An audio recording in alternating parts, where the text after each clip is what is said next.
안녕하세요. 김태범 이연섭의 하키 시그널, 저는 김태범입니다. 오늘도 이연섭 기자와 함께하겠습니다. 안녕하세요. 반갑습니다. 네. 내셔널 하키리그 NHL 2021-2022 시즌 개막 한 달 더 지났고요. 이제 정규 시즌 5분의 1 정도 소화가 되고 있습니다. 지난 한 주 동안에 참 많은 경기와 또 이야기들이 쏟아져 나온 NHL이었는데 오늘은 11월 셋째 주 NHL 정리해 보겠고요. 11월 마지막 주에 또 어떤 경기들이 예정돼 있는지까지 알아보겠습니다. 하키 시그널 10회인데요. 오늘도 먼저 지난 한 주 동안에 여러분이 주신 댓글 또 감사한 마음으로 소개하면서 이야기 풀어볼게요. 유튜브 댓글입니다. JHHPP님, 오늘 템파베이 대 아일랜더스 경기 라이브로 봤는데 재밌었습니다. 파이트도 많았고 안토니 서렐리 선수가 넬슨 후드려 패고 나서 템파베이 쪽으로 흐름이 넘어왔어요. EP는 거의 아일랜더스가 파워플레이 하긴 했는데 바젤 특유의 버그 플레이, 미국에선 풍뎅이 같다고 함, 자세가 낮고 요리조리 잘 돌아다녀서 그렇다고 하는군요. 좀 지연되면서 슛도 잘 못 쏘고 끝나버리고 템파가 대승을 하셨고, 올림픽 너무 재밌어질 것 같네요. 러시아 골리진들 웅장하네요. 바실레프스키, 바브롭스키 그리고 서드골리 후보들까지 엄청난 라인업들 후덜덜. 템파는 확실히 두터운 팀이란 걸 다시 한번 느낍니다. 애너임 덕스는 토리, 테리가 잘하고 있지만 이제 지그레스가 득점 흐름 가져와서 더 올라갔으면 합니다. 역시 오늘도 1시간 순삭 재밌게 들었습니다. 라고 댓글 주셨습니다. 템파베이 대 뉴욕 아일랜더스 경기 관전평 주셨어요. 4대 1로 템파베이가 승리했던 경기였고요. 베이징 올림픽에 대한 기대감 또 드러내 주셨고, 애너하임의 선전을 기대하는 마음까지 긴 댓글 잘 봤습니다. 너무나 감사합니다. 애너하임 좀 선전하면 순위 판도가 재밌을 것 같아서 기대를 해보겠습니다. 올츠 레츠고님 오셨어요. 결국 UTU DTD군요. 올라갈 팀은 올라가고 내려갈 팀은 내려간다 라는 말씀이신데, 요즘 누가 올라오고 있고 누가 내려가고 있는지는 다들 보고 계시죠? 희한합니다. 그렇게 되고 있어요. 다음 정준님 댓글 주셨습니다. 얼마 만에 보는 건지 첫 NHL 라이브 관람 예정인데 추천팀 있으시다면 부탁드려요 하셨고요. 커피타르님이 답글 주셨어요. 서부면 베거스 꼭 가보시길 추천. 비싸고 서부에서 좀 들어가야 하지만 역시 관광 쇼의 도시답게 엔터테이닝의 측면에서는 가히 최고입니다. 저희 베거스 팀은 싫어하지만 제가 가본 경기장 중에서는 최고였습니다. 춥지도 않아요. LA 킹스 경기도 추천하고요. 하지만 춥다요. 셉센터, 혼다센터도 좋은데 뭔가 부촌스러운 여유는 있는데 경기 분위기나 경기 외적으로는 좀 심심합니다. 라고 답글 주셨네요. 혹시 LA 킹스 팬이시니까 LA 킹스도 추천해 주셨고, 라이브 관람, 직관하기에 좋은 경기장이 어디냐 이런 질문이신데, 혹시 이현숙 기자님은 좀 추천하실 만한 경기장, 팀이 있을까요? 그냥 좋아하는 팀 가시는 게 제일 좋습니다. 응원하는 팀. 그냥 그게 사실은 감정이입도 되고 저는 그걸 따라갈 만한 거는 없다라고 생각을 하거든요. 그래도 이제 좀 좋아하는 팀의 경기를 보는 거. 근데 이제 그렇지 않고 나는 이제 좀 뭐랄까 경기장의 분위기에 맞춰서 가겠다라고 이제 말씀을 주시면은 앞서 말씀드린 베이거스 골든나이츠 괜찮고요. 캐나다에는 몬트리올 많이 몬트리올. 추천을 드립니다. 이제 몬트리올 같은 경우에는 지금은 경기력은 별로 안 좋은데 솔직히 말씀드리면 굉장히 안 좋거든요. 그래도 이제 그 장내 분위기 하나만큼은 후끈한 또 팀이라고 할 수 있고, 아니면 캐나다의 대표 도시라고 할 수 있는 토론토 메이플 리프스는 이제 지금 잘 나가고 있기 때문에 가면은 이제 스트레스 받을 일은 좀 없으실 겁니다. 덜 하실 지금 겁니다. 가셔야 될 것 같아요. 그런 부분은 있을 거고, 좀 강성 팬덤을 좀 느껴보고 싶으시다면은 뉴저지라든가 아니면 아일랜더스라든지 이런 데도 괜찮아 보이고요. 이제 좀 화려함이라고 하면 역시나 레인저스도 나쁘지 않습니다. 메디슨 스퀘어 가든 굉장히 유명한 이제 경기장이지 않습니까? 이제 그러한 부분에서도 있고요. 아일랜드스 홈 경기 좀 분위기 좀 열광적이고 그래서 좀 좋아하는데, 이번에 새로 개장했잖아요. UBS 아레나. 새로운 경기장이니까 한번 가보시는 것도 어떨까 싶네요. 다음 댓글 볼게요. 커피타르님, 초반이지만 시즌 전 예상보다 하위권으로 예측한 팀들이 다 괜찮습니다. 특히 퍼시픽 팀들이 좋은데요. 시애틀, 밴쿠버 빼면 거의 다 5할 승률에 전체 순위에서 16위 안에 들어오고 있습니다. 특히 동부 팀들을 원정이고 홈이고 척척 잡아내고 있습니다. 원인이 뭘까요? 그리고 퍼시픽 팀들 사이 경쟁이 본격화되면 누가 살아남을까요? 하셨어요. 퍼시픽 디비전 팀들이 생각보다 괜찮다라는 말씀이신데, 퍼시픽 디비전 팀들의 선전 이유가 뭘까요? 이 디비전 최종 순위 판도는 어떻게 될까요? 디비전 할 때 말씀을 드리도록 하겠습니다. 이 내용까지 묻혀서. 알겠습니다. 다음 파이널캠님 댓글입니다. 오늘도 영상 잘 봤습니다. 댓글 소개되니 왠지 기분이 좋네요. LA 킹스 팬으로 최근 연승을 달려 더욱 즐거운 한 주였습니다. 20년 드래프트 전체 2순위 퀸턴 바이필드는 로스터에 없던데 나오지 못하는 이유가 있을까요? 나름 기대하고 있는데 소식이 전혀 없네요 하셨고, 뭐 역시 LA 킹스 같은 팬으로서 커피타르님 답글 또 주셨습니다. 시즌 직전에 부상으로 아웃됐다고. 전 아직도 슈티츠를 뽑는 게 나았을 거라 생각합니다. 쓰리지만 어쩌겠습니까? 얼마나 성장할지도 지켜봐야 할 것 같고 뭔가 멘탈에도 문제가 없을지 좀 걱정되는 친구입니다. 킹스는 매년 연승 뒤에 형편없는 경기를 이어가며 다시 처지는 경향이 있어서 이것도 두고 봐야 할 것 같네요. 이런 내용이에요. LA 킹스의 퀸턴 바이필드의 소식을 궁금해하셨는데 커피타르님이 답을 주셨고, 오타와 세나터스의 팀 슈티칠레 말씀이신데, 예, 저는 잘 성장하고 있잖아요. 저는 바이필드 뽑고 싶은데요. 개인적으로. 아 그러세요? 네, 저는 바이필드가 조금 더 이제 그 성장 기대치가 100%로 충족이 됐을 때 할 수 있는 역할이 바이필드가 더 많습니다. 그러니까 장신 사이즈 센터, 게다가 공격적인 부분은 물론이고 수비적인 부분까지 바이필드는 나쁘지 않은데, 사실 슈티츠레 같은 경우에는 공격적인 부분은 분명히 나쁘지 않은 유형의 선수긴 합니다만, 저는 뭐 드라이사이틀처럼 진짜 토탈 패키지 유형의 센터가 될 것 같은 그런 잠재치를 가지고 있는 선수라고는 평가하지 않거든요. 이제 이런 부분에서 이제 최종의 성장을 했을 때 지금 당장에 뭔가 활약을 하는 것보다는 나중에 이 친구가 자신의 포텐셜까지 이제 완벽하게 이제 그 발휘가 됐을 때 그때도 상당히 또 중요하지 않습니까? 근데 그런 부분에서 저는 바이필드 같은 경우에는 장기적으로 코피타를 대체할 만한 자원이라고까지 생각을 하고 있어요. 네, 그런 부분에서도 저는 개인적으로는 뭐 당장은 지금 바이필드가 하반신 부상으로 인해서 지금 경기를 뛰지 못하고 있는 상황입니다만은, 이제 뭐 18살, 19살 뭐 선수고요. 사실은 진짜 뭐 NHL에서 진짜 18살부터 진짜 완전히 굉장히 좋은 모습을 보이는 친구들도 있지만, 그렇지 않은 이제 조금 더 나이가 들면 들수록 성장을 하는 모습이 이제 보이면서 올라오는 선수들도 많기 때문에, 예, 뭐 바이필드 선수 지금 당장 뭐 조급해 하실 필요는 없을 것 같습니다. 예. 현재까지 보여준 건 슈티칠레가 좀 나을 수 있겠으나 나중을 생각한다면 바이필드를 뽑겠다. 예, 그게 나을 것 같다라는 말씀이시고요. 좀 기다려 보시죠. 예, 저는 1대1 트레이드 오면 환영합니다. 네, 알겠습니다. 다음 N.리님 댓글 주셨습니다. 저번에 온몸에 금칠한 전학 온 놈이 오자마자 밤마다 삥 뜯고 짱 불러서 옥상 가서 한판 붙는 바람에 바짝 긴장했으나 우리 애들이 어찌나 착한지요. 전학 온지도 모르겠습니다.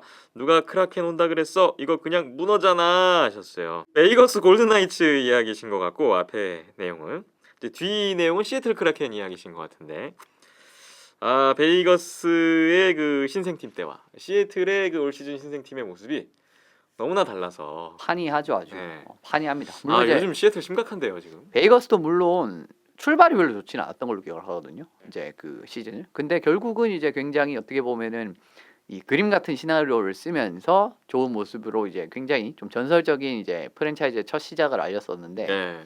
진짜 뭐 황금 기사라는 그 팀의 닉네임에 딱 맞는 활약을 보여줬었죠. 근데 시애틀은 이제 크라켄이라는 게 이제 전설 속의 그 문어를 닮은 괴물이지 않습니까? 근데 전혀 그런 모습이 나오지 않고 있는 그런 상황이고요. 근데 그냥 문어다 네. 하셨어요. 근데 이거는 제가 드래프트 할 때라든가부터 요런 뭐랄까 감독 선임 때부터. 비슷한 전망을 드렸었는데, 솔직히 말씀드리면 그때 지금 좀 이런 부분 자주 말씀드리는 것 같지만 지금 제가 생각했던 것보다 더 못하고 있습니다. 그러게요. 예, 더 못하고 있어요. 저도 훨씬 개인적으로. 못하고 있습니다. 예. 이렇게 못할 줄 몰랐는데. 그래서 물론 아직까지 전혀 반등이 불가능한 수준은 아니거든요. 근데 지금 조금만 더 지금 더 떨어지면요, 지금 어느덧 애리조나랑 1점밖에 차이가 안 나고 있습니다. 승점이 아주 정말 치명적인, 정말 지금 시애틀 경기 보면은 예전에 애리조나 지금 시즌 초반에 정말 뭐 이길 것 같지 않았던 그런 경기들 있지 않습니까? 그거보다 더합니다 지금 경기력이. 예, 그런 부분이 있기 때문에 지금 빠르게 좀 분위기 전환을 해야 되는데, 저는 헥스톨 감독이 필라델피아 시리즈로 뭔가 분위기를 확실하게 전환하는 걸 못 봤어요. 그래서 올 시즌 어렵지 않을까라는 개인적인 생각이 있습니다. 한 시즌도 안 하고 어떻게 뭐 바꿀 수도 없고 참 애매합니다. 근데 개인적으로는 이게 사실은 이 확장팀의 일반적인 모습이에요. 사실은 그 베이거스 골든나이츠가 하긴 그렇습니다. 너무 요상한 거를 첫 시즌에 보여줘서 그렇지, 하긴 신생팀은 원래 이렇게 최하위권에 예. 있는 게 예. 뭐 흔한 일인데. 요게 일반적인 모습입니다. 이래가지고 이제 드래프트 하나 둘씩 차근차근 모아가면서 기반 딱 다지고 조금씩 올라오고 이제 이런 모습을 앞으로 보여주면 되는 건데, 근데 첫 시즌 아무래도 바로 위에 형이 너무 수제다 보니까 상대적인 비교가 이렇게 되면서 좀 박탈감이 심해지는 이런 부분이 있는 것 같은데, 베이거스가 이상한 팀이었던 거네요. 그렇습니다. 네. 자, 다음 레인님 댓글 볼까요? 9회도 잘 봤습니다. 이번에도 너무 유익하고 즐거운 한 시간이었어요. 주요 매치업 위주로 라이브도 챙겨보는 중입니다. 아직 주말이 남았지만 현재까지는 아래 3경기가 기억에 남습니다 하셨는데요. 뉴욕 아일랜더스 대 템파베이. 역시 이 경기 보셨군요. 골 얘기도 집중해서 봤더니 내용이 더 풍부했습니다. 양측이 전반적인 피리어드에서 득점을 많이 하는 것도 좋지만 골리의 활약이 훌륭했을 때가 더 긴장감이 도는 것 같아요. 지금껏 흥미진진했던 경기를 되새겨보면 그렇더군요. 잘 막는 골리가 주는 즐거움은 하키 시그널이 아니었다면 발견하지 못했을 거예요. 흐흐. 감사합니다 하셨고요. 에드먼턴 대 위니펙 17일 19일 경기도 보셨습니다. 사실 에드먼턴이 이길 거라고 예상했습니다. 저에겐 맥데이빗, 드라이사이틀 선수의 존재감이 컸던 것 같아요. 두 선수가 움직일 때마다 위니펙 선수들이 긴장하는 게 보였고 저도 당연히 득점을 기대하게 되더군요. 하지만 17일에 위니펙이 이겨서 개인적으로는 더 재밌고 훨씬 의미도 있었습니다. 역시나 승부에 절대적인 건 없다는 걸 느꼈어요. 19일에는 에드먼턴이 이겼지만 고전했고 마지막까지 알 수 없어서 또 만족스러운 대진이었어요 하셨고요. 경기를 고를 때 아무래도 많이 알려진 선수가 있는 팀에 먼저 눈이 가고 득점 기대도 자연스럽게 그런 선수에게 쏠리게 되는데 반대로 실력에 비해 저평가된 선수나 주로 활약하거나 혹은 그런 선수가 비교적 여럿인 팀도 있을까요? 라고 댓글 마무리가 됐습니다. 뉴욕 아일랜더스와 템파베이 그리고 에드먼턴과 위니펙의 홈 앤드 어웨이 2연전 경기 감상평 아주 잘 봤습니다. 혹시 이현수 PD님이 이 경기들에 대해서 덧붙이실 만한 관전평이 있을까요? 뭐 저도 다 본 경기들인데 골리전은 단점은 뒤에 보면 재미가 없습니다. 뒤에 이제 보시는 분들도 계시잖아요. 이제 예를 들면은 오전 중이나 이럴 때 이제 한창 이제 일을 하시고 난 다음에 퇴근한 이후에 이제 제 방으로 본다. 이러면은 저득점전 골리전 사실 그렇게 재밌는 경기들은 아니거든요. 이제 그런 부분은 있는데 라이브로 보면은 괜찮죠. 이제 그런 부분이 있었고 그다음에 그 경기 같은 경우에 좀 플레이오프 스타일의 좀 하키라고 보시면 될 것 같습니다. 전체적으로 굉장히 거칠고 아무래도 두 팀의 스토리 라인이라든가 중간에 또 신경전 굉장히 많았거든요. 그 경기 같은 경우에는 그래서 정규 시즌에도 이런 식으로 가끔 플레이오프를 방불케 하는 경기가 나오긴 해요. 그래서 좀 재밌는 경기였고 위니펙 에드먼턴 2연전 같은 경우에는 뭐 전체적으로 스토리 라인도 있고 괜찮은 경기라고 생각을 합니다. 이제 첫 경기 같은 경우에는 어떻게 보면 센터 대 센터의 싸움이라고 볼 수가 있잖아요. 센터진데 센터지. 그러니까 센터들의 득점 같은 경우를 봤으면 드라이자이트랑 맥데이비드가 아마 이 둘이서 4포인트를 해가지고 뭔가 이제 비슷하게 끌고 가고 저쪽은 디브아랑 그 샤이플리는 두 골인가밖에 기여를 못했거든요. 근데 전체 라인에서 그 해당 라인에서 나온 득점을 봤을 때는 오히려 위니펙이 우세했었습니다. 이제 그런 느낌에서도 확실히 조금 더 위니펙이 앞서는 모습을 보일 수가 있었는데 두 번째 경기 같은 경우에 저는 스키너 선수가 그 정도로 잘할 줄은 몰랐습니다. 그러면서 스키너 선수가 이제 그 끌고 갔는데 성공을 했고 이제 슛아웃에선 사실 어떤 결과도 나올 수가 있기 때문에 그 부분에서 이제 승리를 했다라고 보시면 될 것 같고요. 스키너 선수가 그 정도를 한 것도 물론 이제 의외성이었긴 했지만 이 게임 브레이킹 스코어러가 왜 있는지 이게 사실 1대0으로 지는 게임이었거든요. 그 엘레르스의 그 슛 그 굉장히 그 깔끔한 릴리즈가 들어가게 되면서 근데 그 부분에서 30초 만인가? 이게 아마 맥데이비드가 진짜 화려한 개인기로 완전히 그 레인저스전에 그 골을 연상케 하는 그 골을 딱 넣으면서 경기 흐름이 완전히 바뀌어버렸어요. 그래서 이 위니펙은 거기에 여파가 있는 결국 역전패를 당했잖아요. 결국 여파가 있는 듯한 그 다음 밴쿠버전까지 좀 무기력하게 지는 모습을 보여줬거든요. 이런 느낌에서 확실히 알아도 막을 수 없는 툴을 가진 거는 얼마나 이제 큰 무기가 되는지를 이제 볼 수 있다라고 말씀을 드리고 싶습니다. 결과적으로 두 팀이 1승씩 가져갔었던 2연전이었고요. 마지막으로 실력에 비해 저평가된 선수 혹시 그런 선수가 있는 팀 아일랜더스죠. 생각나는 팀 있으세요? 네, 뭐 디비전별로 사실 그런 팀 비슷한 팀들 한 팀 정도씩 있는데 올해 뭐 메트로는 아일랜더스고요. 이제 전체적인 팀워크로 이제 승부를 한 팀이라고 보시면 될 것 같고 지금 좀 고전하고 있지만 저는 이 정도로 고전할 줄은 몰랐습니다. 그리고 애틀랜틱 같은 경우에는 디트로이트, 센트럴 같은 경우에는 올해는 내슈빌 같은 팀이 될 것 같고요. 그다음에 퍼시픽 같은 경우에는 글쎄요. 지금 전체적으로는 다 뭔가 좀 저는 좀 비슷비슷하다라고 생각하거든요. 퍼시픽 같은 경우에는 사실은 뭐 애너하임이 될 수도 있을 것 같고요. 전체적으로 이제 사실은 물론 굉장히 명성 있는 팀들이 선수들이 다 이제 조금 있긴 있는데 그나마 이제 퍼시픽 디비전에 있는 팀들 중에 있다라고 하면은 지금 상위권에 애너하임이 될 수가 있을 거고 아니면 시애틀 정도가 될 수 있는데 시애틀은 그렇습니다. 이렇게 댓글 소개 다 했습니다. 여러 가지 또 이야기를 들려주시고 저희 하키 시그널 함께 꾸며주신 모든 분들께 감사의 말씀 드리겠습니다. 항상 댓글의 문은 이렇게 열려 있으니까 자유롭게 의견 나눠주시면 더욱더 감사하겠고요. 좋아요, 구독, 후원까지 항상 기다리고 있으니까요. 계속 관심과 성원 부탁드리겠습니다.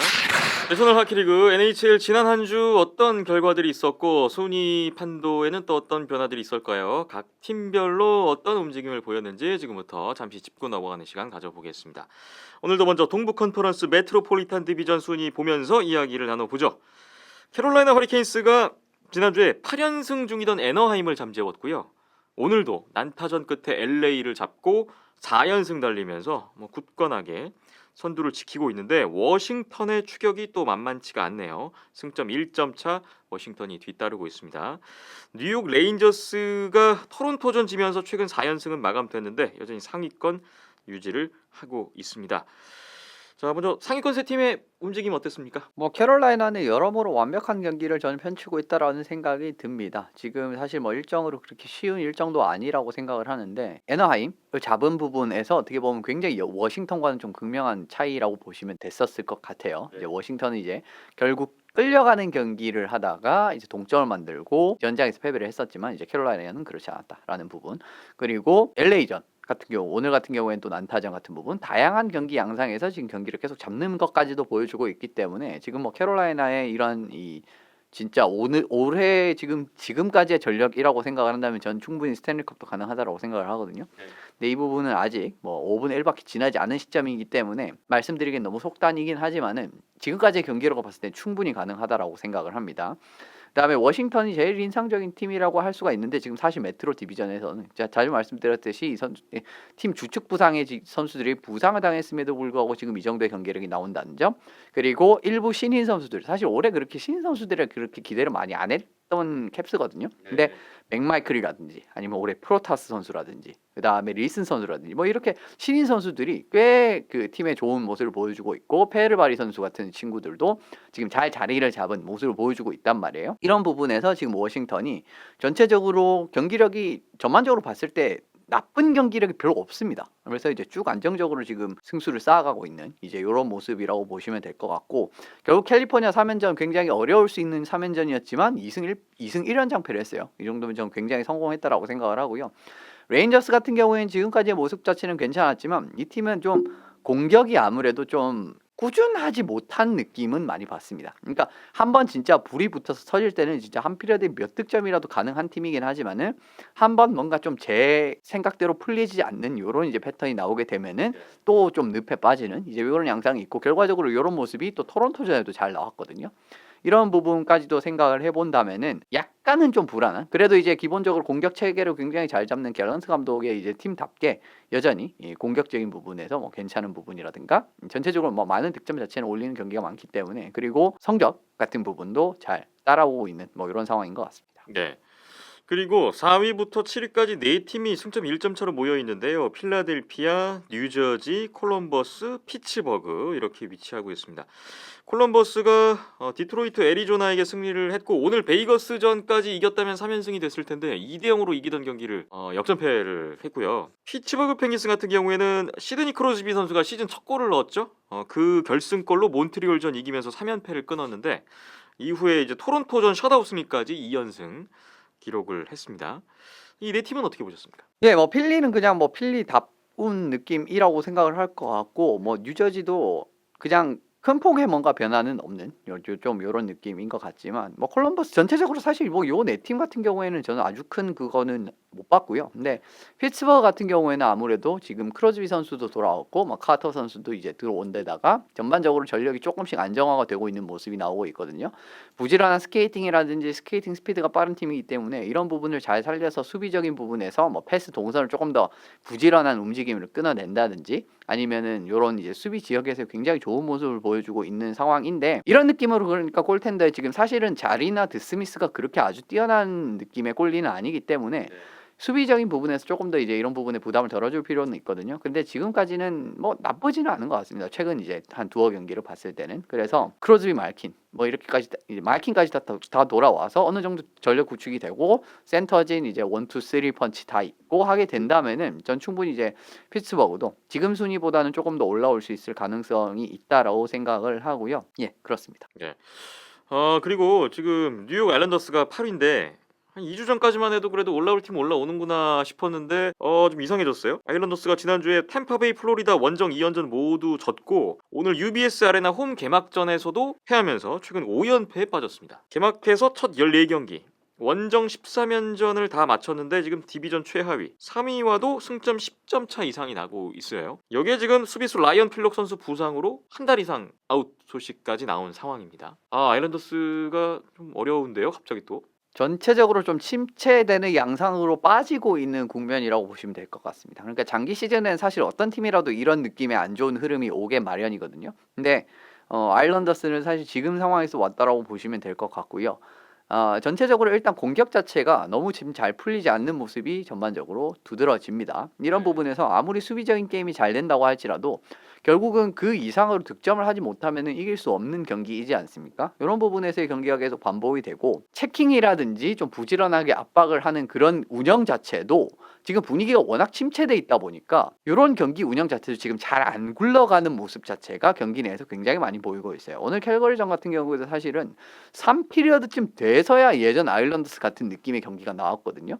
그러니까 이런 느낌이 지금 전체적으로 팀이 안 풀리는 과정에서 팀 성적도 부진하고 뭔가 결과도 안 따라오고 득점력은 득점력대로 이제 고착이 되고 그러니까 더 경기력이 안 좋아지고 이런 느낌으로 계속 늪에 빠지고 있는 상황인데 저는 오늘 3피리어드처럼만 한다면은 조만간 이제 올라올 수 있을 만한 가능성 자체는 보지 않았나라는 생각이 드는데 그 부분을 유지할 수 있을지 앞으로 어쨌든 홈 연전이 시작이 된 사실 근데 오늘 캘거리전은 좀 잡아야 되는데 그나마 좀 위험이 되는 부분이라면은 템파베이 그 다음에 플로리다 캘거리 모두 꽤 강팀이라는 겁니다. 그러니까 막 그래도 좀 질만한 팀한테 졌다 이런 느낌으로 뭔가 이제 새로 출발을 할 수 있는 그런 상황이 되는 상황이기 때문에 다음 경기가 토론토전이거든요. 그래서 이 토론토전에서 어떤 좀 분위기 반전을 할지 좀 지켜보시면 좋을 것 같네요. 그렇군요.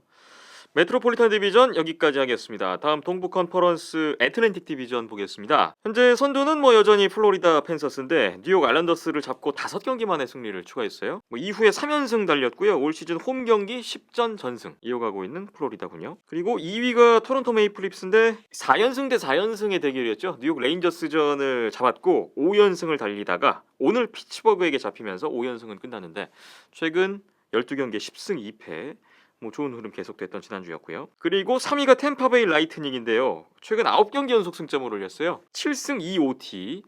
좋은 흐름 이어져 가다가 여기도 오늘 뉴저지전에서 3대1로 앞서던 경기를 결국은 3피리어드에 4실점을 하면서 내줬거든요.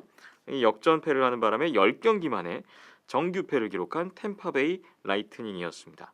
플로리다는 여전히 괜찮고 3강이 좀 형성되는 분위기인데요, 여기 지금. 예, 3강 양상으로 가는 것 같고요. 지금 템파도 사실은 경기 수를 고려를 하면은 아주 토론토에 밀린다라고 보실 수는 없을 것 같습니다. 3경기를 덜 했는데 4점 차이기 때문에 이 정도면 이제 템파가 충분히 따라잡을 수 있을 법한 격차이긴 하거든요. 이 부분이 있긴 하지만은 어쨌든 플로리다는 지금 전체적으로 잘 나가고 있다라고 말씀을 드리고 싶고 이제 중간에 조금 이제 패배가 겹치는 부분이 있었지만 그 부분은 제가 그때도 설명을 드렸죠. 나이트 선수가 이제 보브롭스키 선수의 부상으로 인해서 백투백 경기인데 그냥 주전으로 2경기를 다 나왔단 말이에요.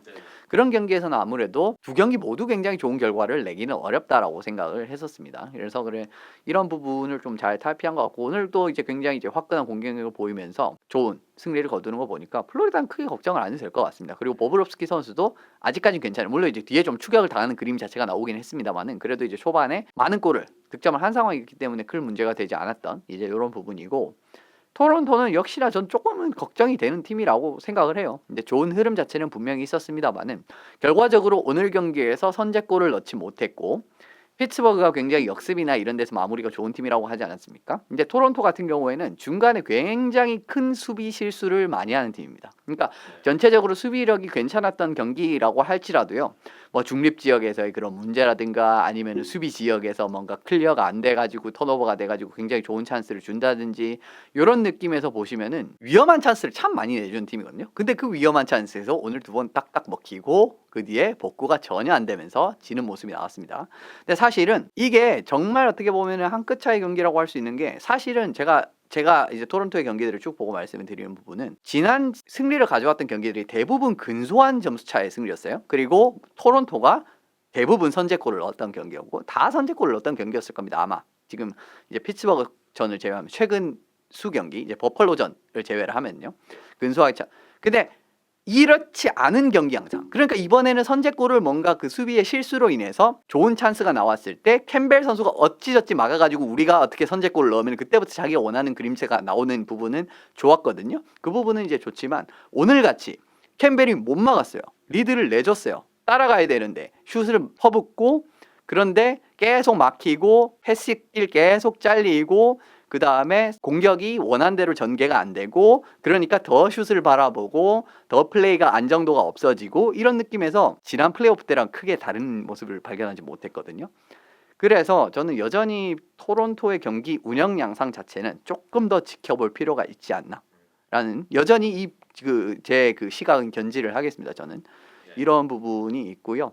템파는 어쨌든 지금 전체적으로 뭐 출발 자체는 그렇게 좋지 않았지만 이제 출발 같은 부분은 맨날 이제 끌려가는 경기를 많이 했었잖아요. 근데 이제 이 부분도 선제골을 넣는 경기도 점점 많아지고 뭐 궤도에 오를 만큼 올랐다라고 생각을 합니다. 그래서 뭐 템파도 그렇게 크게 걱정하실 필요는 없지 않나라는 생각이 들었던 주간인데 사실 필리전 같은 경우에는 꽤 이제 중요한 경기였거든요. 근데 이런 부분에서도 순식간에 이제 분위기를 잡아가지고 3골을 넣으면서 역전을 하는 그림이라든지 결국 그 경기도 바실렙스키 선수도 굉장히 좋은 플레이를 했고 슛아웃에서 또 승리를 거두는 모습을 보였기 때문에 뭐 전체적으로 순항을 하고 있는 오늘 경기는 좀 아쉽긴 하지만 모든 경기를 또 다 이길 수는 없는 거 아니겠습니까? 그래서 전체적인 그림 자체는 아주 나쁘지 않다라고 말씀을 드리겠습니다. 4위가 디트로이트 레드윙스인데요. 콜럼버스, 댈러스, 베이거스, 애리조나와 원정 4연전이었는데 1승도 못 올렸고 4경기에서 3패 1OT를 했습니다. 버펄로가 내려가더니 이제 디트로이트도 내려가는 게 시작인가라는 좀 생각이 드는 지난주의 결과였고요.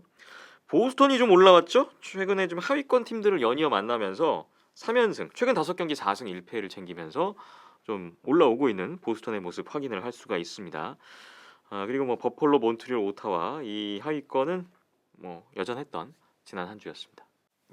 디트로이트는 조금 더 내려갈 가능성이 크지 않을까라고 생각을 하고요. 이제 뭐 초반에 굉장히 좋은 흐름을 사실 유지하기는 좀 어려운 전력이라고 생각을 했습니다. 그리고 이제 브라나 선수도 이제 초반에 좀 좋은 흐름을 가져가는 부분에서 뭐 부상을 당하는 뭐 이런 이제 부분도 있었고 전체적으로 사실은 뭐 선수진 깊이라든지 올해 성공을 보는 팀이 아니거든요. 그래서 뭐 사실은 디트로이트는 지금부터 이제 좀 좋은 모습이 안 나오더라도 그렇게 아주 큰 데미지는 아니에요. 그냥 뭐 계획대로는 흘러가고 있는 팀이기 때문에 크게 걱정하실 필요는 없고 보스턴이 확실히 경기를 굉장히 좋아지는 부분이 있는 것 같습니다. 역시 올라올 팀 올라오나요? 그렇죠.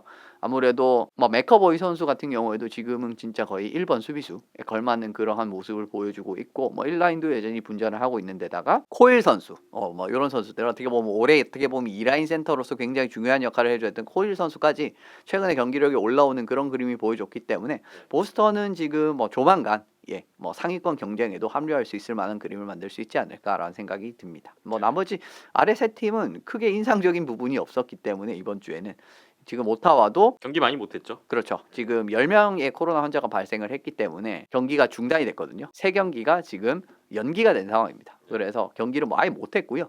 몬트리올도 좋은 경기가 가끔 나오긴 하는데 뭐 결국은 또 대패라는 경기도 있고 왔다 갔다 하는 모습을 보이고 있고 사실 몬트리올이 지금 수준에서 뭔가 올라가기 위해서는 진짜 이 뭐 5연승, 6연승 이런 걸 한 몇 번 해야 되거든요. 지금 워낙 초반에 많이 까먹은 상황이기 때문에 그런데 그 정도의 꾸준한 모습은 아직까지 기대하기 힘들지 않나라는 생각이 들고 버펄로도 뭐 역습이라든지 이런 부분의 깔끔함이나 날카로움 자체는 예전보다 확실히 올라오긴 했지만 그것만으로는 어렵고요.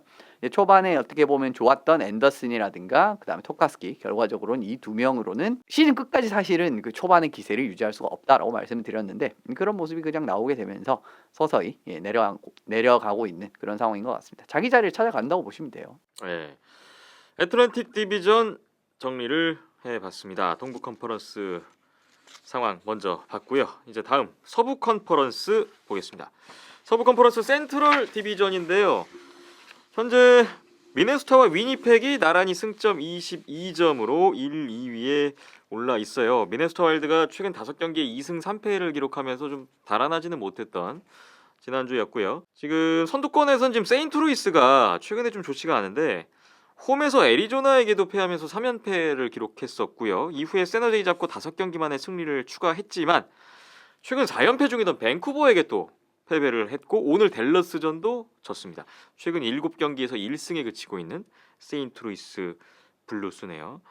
내시빌도 19점, 승점 1점 차로 바짝 또 4위에 위치해 있는 상황입니다. 조금만 더 잘하면은 올라갈 수 있는 팀들, 대표적으로 지금 세인트루이스나 내슈빌 같은 팀들이 있는데 그런 팀들이 지금 약간 분위기가 처졌던, 이러면서 이제 순위에서 좀 올라가는 모습을 보여주지 못했던 그림이고, 가장 꾸준하게 잘하고 있는 팀이 저는 위니펙이라고 생각을 하고요. 이 디비전에서는 미네소타 같은 경우에는 너무 끌려가는 경기가 많아요. 이제 그런 부분에서 지금 제가 본 것만 해도 한 2점 차로 지고 있다가 역전한 경기가 지금 벌써부터 2경기나 있거든요.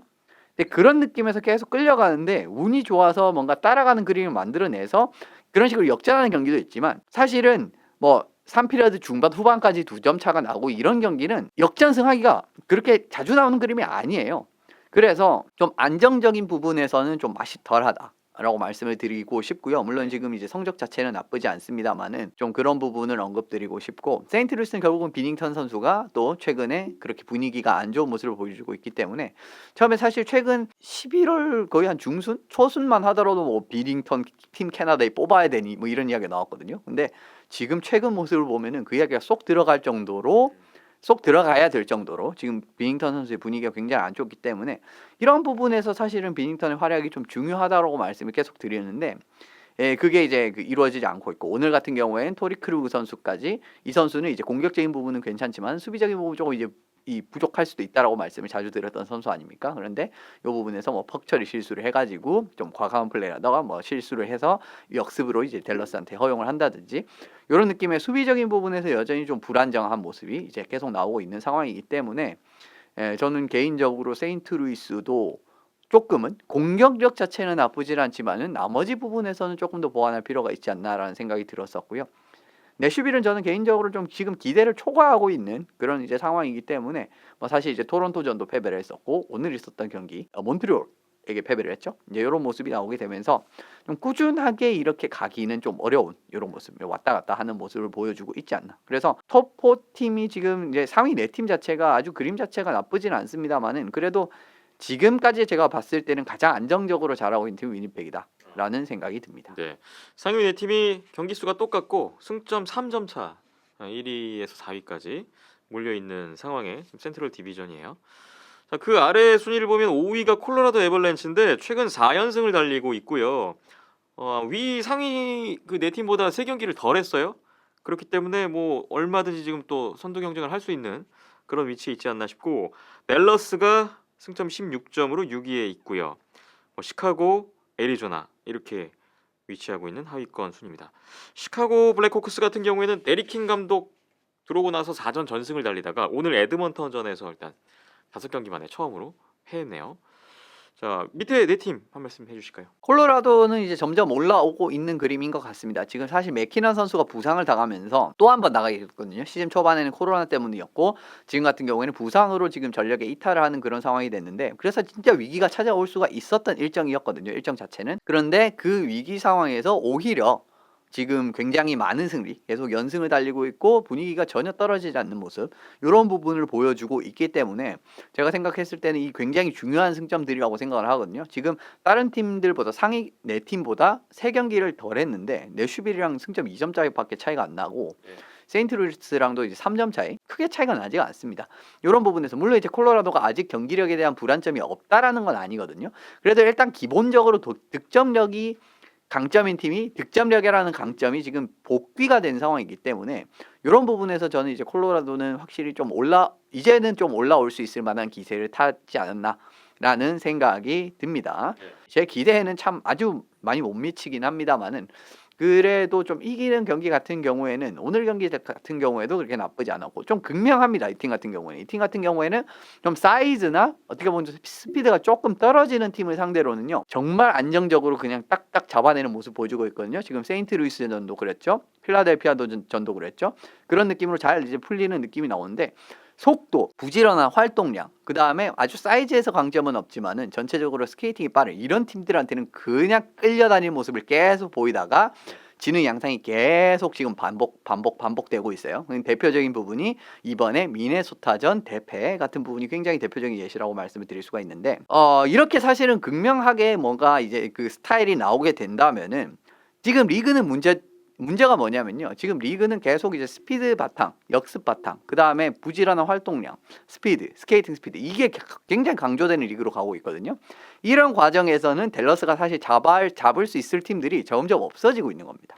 이렇게도 해석이 되고 있기 때문에 저는 좀 지금 초반이 약하다는 모습을 보일 수가 있는데, 근데 저는 개인적으로는 지금 댈러스가 뭔가 전력에서의 100%의 이제 전력은 아직까지는 뭔가 나오지 않는 그림 자체를 보고 있어요. 그래서 올라갈 만한 지금 발판 자체를 마련했는데 여기서 한 걸음 더 내릴 수 있느냐 없느냐 이 부분은 좀 중요할 것 같은데 좀 지켜보시면 좋을 것 같고, 시애틀은 뭐 킹 감독 부임 이후에 뭔가 수비가 안정화가 되는 듯한 느낌 자체는 들었습니다만은 결론적으로는 오늘 경기에서 1피리어드에서 4골 이제 얻어맞으면서 또 이제 빈틈이 이제 노출이 되는 그런 장면이 나왔기 때문에 조금 더 지켜볼 필요가 있을 것 같습니다. 그러니까 킹 감독이 부임을 해서 뭔가 이 극적인 반전을 이루었다라고 단정짓기에는 아직까지는 이르지 않나라는 모습. 오늘 이 에드먼턴전 같은 부분, 물론 분명히 이제 수비적인 플레이 같은 부분에서는 좀 좋아지긴 했거든요. 예전보다 조금 더 이제 수비진의 공격 가담이 조금 더 상황을 정확하게 주시한 다음에 들어갑니다. 이제 콜레턴 감독 같은 건 그냥 바로 들어가거든요. 근데 예를 들면 백업이 있느냐 없느냐, 내 자리를 수비수가 들어가면 그 자리를 커버할 선수들이 있느냐 없느냐, 이런 부분에서 조금 더 이제 신중함이 높아진 부분이 있는데, 좋은 수비력이 시즌 끝까지 유지가 될지, 근데 이 부분은 저는 조금 더 지켜볼 필요는 있다라고 생각을 해요. 예. 여기에선 지금 댈러스, 저쪽에서는 아일랜더스. 하키 시그널의 예상과 기대에 가장 그 부응을 못하고 있는 두 팀이 현재까지는 하위권에 위치하고 있는 걸 볼 수가 있었습니다. 자, 마지막으로 서부 컨퍼런스 퍼시픽 디비전 보겠습니다. 에드먼턴 오일러스가 선두예요. 26점. 그리고 캘거리 플레임스가 25점. 두 팀이 지금 승점 1점 차로 붙어 있는데, 에드먼턴 같은 경우에는 수비수 다넬 너스 선수가 손가락 부상으로 2주에서 3주 정도 뛸 수가 없다는 소식이 있었습니다. 그리고 3위가 애너하임 덕스인데 8연승까지 달렸죠. 트레버 지그레스 선수 연속골 터지고 라이언 게칠레프 선수 통산 1000포인트까지 그 달성됐던 경기 8연승까지 됐었는데, 이후에 캐롤라이나에게 한 골차 패배, 8연승이 끝났습니다. 하지만 트로이 테리 선수는 뭐 그 경기에서도 포인트 16경기 연속 포인트를 이어갔습니다. 그리고 베이거스 골든 나이츠가 같은 18경기로 승점 22점. 오늘 또 역전승, 큰 의미가 있었을 것 같고요. 상위 4팀이 이렇게 구축이 돼 있는 현재 퍼시픽 디비전입니다. 예, 뭐 에드먼턴은 그냥 기대대로 잘 해주고 있습니다. 원투펀치가 이 정도까지 잘 해주면은요, 그 팀이 못 나갈 수가 없어요. 예, 그런 부분에서는 그냥 기대치를 100% 충족을 해주는 이제 그림 자체가 나오고 있다라고 생각을 하고요. 캘거리 같은 경우에는 아무래도 이제 초반 왜 좋았냐, 뭐 이런 부분까지 결부를 시켜서 말씀을 드리면, 마르크 스트램 선수 좀 정말 대단한 그런 부분, 그 다음에 맨저펜이라든가 전에 말씀드린 린드홀름 같은 선수들이 평소 득점 페이스보다 훨씬 초과한 페이스로 골을 넣어주고 있다라는 그 부분. 선수들이 아직도 꺼지지 않았어요. 그렇죠. 유지가 되고 있어요. 예, 그러니까 유지가 되는 겁니다. 그런 부분이 있고, 그리고 수비적인 플레이 같은 부분은 확실히 좀 서터 체제가 좀 긍정적으로 자리 잡았다. 저는 이 자리 잡는 부분에 대한 좀 의문부호를 드렸었지만, 좀 긍정적으로 수비적인 부분에서 커버라든지 이런 부분이 자리가 잡았기 때문에 전체적으로 좀 좋은 그림이 나온다고 말씀을 드릴 수 있을 것 같고요. 애너하임은 왜 좋았느냐? 깁슨 선수 뭐 그냥 뭐 원래 잘하는 유형의 선수였고, 트로이 테리 선수가 정말 이게 말이 안 되는 득점 페이스가 나오고 있지 않았습니까? 여기도 유지가 되고 있어요. 유지가 되고 있잖아요. 그러니까 자연스럽게 지금까지는 유지가 되는 겁니다. 아니 뭐 맥데이빗이야 그럴 수 있는데, 그렇죠. 트로이 테리가 지금 뭐 오베치킨 선수랑 비교를 해도 밀리지 않는 득점 페이스거든요. 이런 느낌이 사실은 풀 시즌 유지가 될 거냐? 결국 이런 문제가 되는데, 저는 그게 이제 이 뭐랄까 어렵다라고 생각을 하는 거고요. 지금 또 애너하임은 이래저래 지금 중심 자원 젊은 선수들이 지금 부상자들이 하나 둘씩 발생을 하고 있어요. 그런 느낌에서 좀 암초가 하나 둘씩 지금 걸리고 있는 이제 그런 상황으로 갈 수도 있기 때문에 좀 지켜보시는 게 좋을 것 같고요. 베이거스는 지금 상황보다는 훨씬 잘해주고 있다라고 저는 생각을 합니다. 스톤 선수가 복귀를 해가지고 뭔가 좀 다시 풀리느냐 싶더니 알렉스 마르티네즈 선수가 얼굴 부상을 당하면서 장기 부상자 명단에 올랐고, 그 다음에 셰이 시어도 선수도 또 부상자 명단에 오르고, 페차레티 선수도 아직 복귀를 안 했고, 이 친구 복귀하니까 또 제가 나가고, 그런 양상은 계속 이어지고 있거든요. 그럼에도 불구하고 22점입니다. 그러니까 이전 얼마나 이 베이거스의 전력 자체가 탄탄한 팀인지라는 이런 부분을 보실 수가 있을 것 같고요. 요 부분에는 저는 개인적으로 신인 선수들, 좀 젊은 선수들이 여기도 괜찮은 선수들이 참 많습니다. 뭐 리시전 선수라든지 센터, 그 다음에 루아, 그 다음에 콜레사르, 뭐 공격진에서 이런 선수들이 또 잘 자리를 잡는 모습을 보여주고 있고, 수비진에서도 코글런, 그 다음에 헤이그, 이런 선수들이 부상자들을 어느 정도는 메워주는 활약 자체를 보여주고 있거든요. 이런 부분에서 좀 젊은 선수들이 좀 잘 기대보다 훨씬 더 잘 자리를 잡고 있기 때문에 전 베이거스도 기대치보다 부상자 그만큼이나 나왔음에도 불구하고 지금 이 정도의 모습인데, 진짜 올해 베이거스 부상자 없었으면 저는 단독 1위라고 생각을 하거든요. 그래서 지금도 사실은 충분히 올라갈 수 있는 위치에 있지 않습니까? 그렇기 때문에 이런 부분에서 좀 상승세를 말씀을 드리고 싶네요. 네. 5위가 LA 킹스, 6위가 세너제이 샤크스 18점, 17점 위치에 있고요. 언제든지 뭐 또 상위권으로 올라갈 수 있는 준비는 되어 있는 두 팀의 모습이 되고 있네요. 그리고 7위가 밴쿠버 캐너스. 세인트루이스를 잡고 4연패는 끊었습니다. 대처 댐코가 37세이브 2실점, 모처럼 좋은 모습 한번 나왔고 연패 탈출은 된 지난주였고요. 문제는 시애틀 크라켄인데 최근 6연패, 승점 9점. 진짜 애리조나랑 1점밖에 차이가 나지 않는 지금 수준까지 내려와 있습니다. 어떻게 보셨습니까? 뭐 LA 같은 경우에는 7연승 했잖아요, 최근에. 캐나다 원정, 굉장히 성공적인 원정을 포함을 해서 그런 부분이 지금 순위에 어떻게 보면 굉장히 큰 영향을 미치고 있다라는 생각이 들고, 근데 경기 내부적으로 보더라도 나쁘지는 않지만은 결국 뭐 한 점 차로 진다든지 이런 느낌이 지금 LA가 너무 많거든요. 그런 느낌에서 조금 더 이제 올라서지 못하는 모습을 보여주고 있고, 세너제이도 이제 초반에 뭐 토론토 잡고 캐나다 원정 딱 성공적으로 치르면서 그때 좋았던 페이스가 결국은 아직까지도 좀 유효한, 그래도 저는 이제 좀 지금 내려온 이유 자체는 코로나 때문에 선수들이 굉장히 많이 빠진 구간이 있었거든요, 최근에. 이제 이런 부분에서 아무래도 좀 성적이 떨어질 수밖에 없었던 그런 요인이라고 생각이 들고요. 밴쿠버는 마찬가지입니다. 제가 이 말씀을 밴쿠버 이야기할 때만 매번 드리는데, 이 팀은 진짜 이기기 위한 선결 과제가 너무 어려워요. 댐코에 미친 듯한 선방입니다. 그게 없으면 한번 이렇게 모처럼 나오면 그렇습니다. 그러면 이겨요. 근데 그렇지 않은 경기를 결국 어떻게 잡아내느냐인데, 저는 아직까지 좀 부족하다라고 생각이 들거든요. 그래서 위치 자체가 아주 나쁘지는 않습니다만은 그래도 아주 상위권이라든지 그런 부분을 노려보기엔 좀 어렵지 않을까, 뭐 이런 생각이 들긴 드는데, 매니지먼트 쪽에서도 여러 이야기가 나오고 있고, 최근 이 부진에 대해서 뭐 해임 관련 이야기는 아닌데, 그러니까 조금 더 이제 정신을 차려라, 이런 느낌의 그러한 경각심을 불러일으키기 위한 뭔가 미팅 뭐 이런 게 있었다라고 이야기는 하는데, 글쎄요, 지금 전력으로는 너무 댐코에 가는 부담이 너무 크고요. 이 말씀은 뭐 제가 매회 드리고 있기 때문에 좀 한번 안 드리는 이런 날이 좀 찾아왔으면 좋겠습니다. 네. 자, 지난 한 주 각 디비전별로 움직임 한번 짚어봤고요. 이러이러한 결과와 이러이러한 흐름이 있었군요. 또 한 주 보면서 또 다음 주에는 또 다양한 더 많은 이야기 나눌 수 있도록 준비를 해보겠습니다.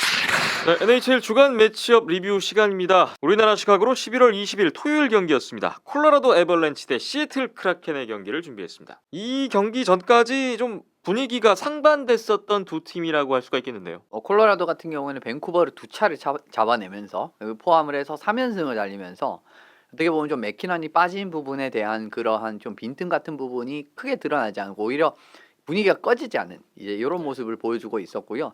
시애틀 같은 경우에는 연패 탈출에는 성공했지만 또 5연패를 기록을 하면서 좀 독보적으로 굉장히 나쁜 흐름을 보여주고 있었던 상황에서 두 팀이 맞붙게 되었습니다. 네, 콜로라도로서는 밴쿠버 세너제이, 밴쿠버 상대로 3연승.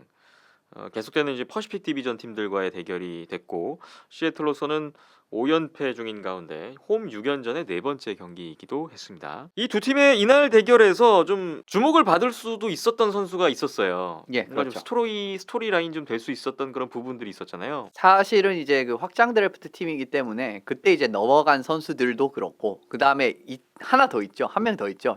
이번 콜로라도 같은 경우에는 돈스코이 선수도 있지만 이제 그루바워 선수. 필립 그루바워. 그렇습니다. 자유계약 시장에서 팀이랑 재계약을 하지 않고 란데스코그를 잡으면서 이제 공간이 사라졌기 때문에 재계약을 하지 않고 그 과정에서 그루바오가 시애틀로 이제 팀으로 옮기는 그런 상황이 있었거든요. 그래서 만약에 주전 골리로 나오게 된다라면은 꽤 재밌는 그림이 나오지 않을까라고 생각을 했었는데, 아니나 다를까 헥스톨 드리거가 나오더라고요. 크리스 드리거가 선발 골텐더로 나왔습니다. 그러면서 왜 그랬을까는 모르겠지만 스토리 라인까지 깨는 좀 그런 개인적으로 아쉬운 좀 그런 경기라 사실 이 부분에서는 이제 추가적으로 뒤에 조금 더 설명을 드리겠습니다. 왜 아쉬워하는지에 대해서는. 네. 이날 경기 결과 먼저 보겠습니다. 7대3 콜로라도 애벌란치의 대승이었는데 1피리어드 시작 6분 정도 만에 콜로라도가 파워플레이 골, 슈텐지드 골 연이어 넣으면서 주도권 잡았고요. 2피리어드에서도 콜로라도가 4골 추가하면서 6대0. 여기서 뭐 끝났죠? 7대0까지 갔었는데 시애틀이 3피리어드에 파워플레이 골 2골 포함해서 3골을 만회했던 경기. 최종 스코어 7대3이었습니다. 안드레 브라코브스키 선수가 파워플레이 골 2골 넣었고 수비수 케일 머커 선수가 2골 1도움 기록했던 콜로라도였고요. 다시 컴퍼 선수가 25세이브 3실점 승리. 시애틀 같은 경우에는 크리스 드리에이거 선수가 선발로 나와서 9세이브 4실점 25분 만에 강판됐습니다. 필립 그루바워 선수가 이어 나와서 14세이브 3실점이 기록됐군요.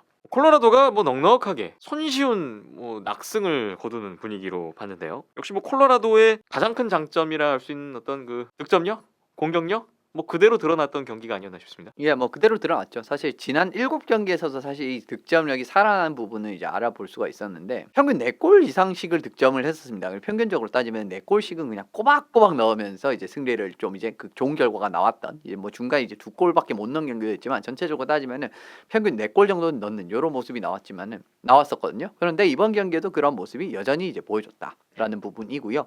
이번 경기는 결과적으로는 2라인에서 굉장히 이제 득점력이 좋았습니다. 2라인으로 나온 선수들이 브라콥스키, 니추시킨, 캐드리 이 선수들이 첫 4골에 완전히 직접적으로 기여하는 모습이 나왔거든요. 이런 부분에서 저는 굉장히 중요한 경기를 했다라고 말씀을 드릴 수가 있을 것 같고요. 이러면서 초반부터 그냥 분위기를 쭉 잡는 데 성공을 했고 6대0까지 벌어졌지 않았습니까? 사실 이 부분에서 경기는 뭐 사실 거의 끝났습니다. 그런데 이 6골을 가져가는 과정에서 첫 4골에 이 선수들이 다 기여를 했다는 거 굉장히 직접적으로 예, 이런 부분에서 아무래도 좀 승리 이 원인을 찾을 수가 있지 않았나 이런 생각이 들었네요.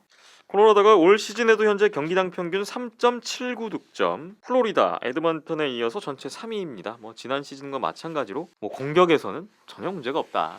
네, 이런 모습들을 보여주고 있고 이 경기에서도 좀 나왔던 것 같아요. 이날 좀 가장 돋보였던 선수를 꼽자면 바로 네짐 캐드리 선수가 아닐까 싶은데요. 그렇습니다. 아무래도 지금 더 많은 역할 중에서도 굉장히 좋은 경기력을 보여주는 캐드리 선수라고 할 수 있는데 지난 플레이오프 탈락에 어떻게 보면 꽤 큰 지분을 차지할 수 있었던 게 캐드리 선수였거든요. 왜냐하면은 괜한 행동을 했어요. 그렇죠. 괜한 행동으로 징계를 받는 바람에 결국 베이거스 골든 나이츠 자신이 징계에 들어간 딱 그 경기 숫자만큼 하고 졌죠.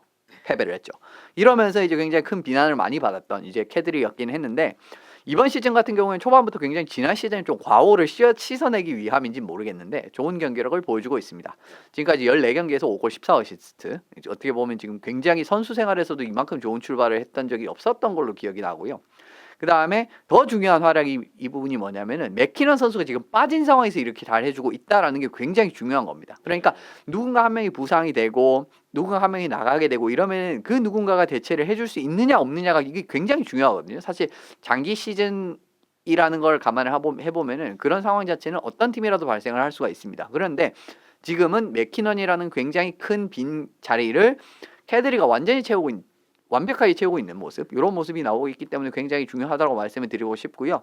이 경기도 2어시스트를 올린 데다가 그 다음에 사실 캐드리 선수가 지금 이런 경기력이 유지가 되잖아요. 그러면 더 무서운 게 뭐냐면은 그동안은 어떻게 보면 캐드리 선수가 2라인으로서 이상적인 모습을 치렀다라고 보실 수가 있는데 최근 이제 콜로라도의 모습 맥키넌의 어떻게 보면 좀 보좌하는 역할 자리 이런 느낌으로라고 볼 수 있는데 만약에 맥키넌이 복귀를 해도 이러한 캐드리 경기력이 유지가 되면은 지금 캐드리의 활약을 딱 보면은 진짜 거의 1라인 센터로서 충분한 활약을 보여주고 있거든요.